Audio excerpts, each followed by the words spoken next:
Subscribe to our channel by clicking the subscribe button. Click the bell button and enjoy the latest uploads from our channel. Question number 22. Why is pond a self-sustaining unit while aquarium may not be?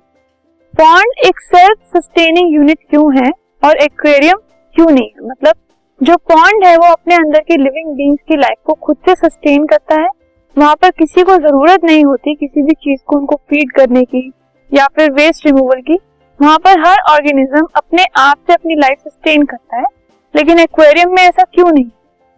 तो जो pond है, pond के अंदर कुछ micro organism present होते हैं that break down the dead remains and waste products of organisms into simple inorganic substances.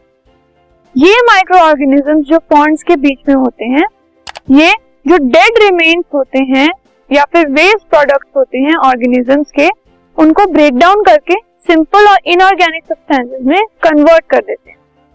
अब ये जो कन्वर्टेड रिमेन्स है या फिर हम कह सकते हैं सिंपल सब्सटेंसेस हैं, ये बाकी ऑर्गेनिजम्स यूज कर लेते हैं। Now since pond is a natural ecosystem, ये एक नेचुरल इकोसिस्टम है, लेकिन aquarium is a created ecosystem, ये एक आर्टिफिशियल इकोसिस्टम है जो कि मैन ने क्रिएट किया है।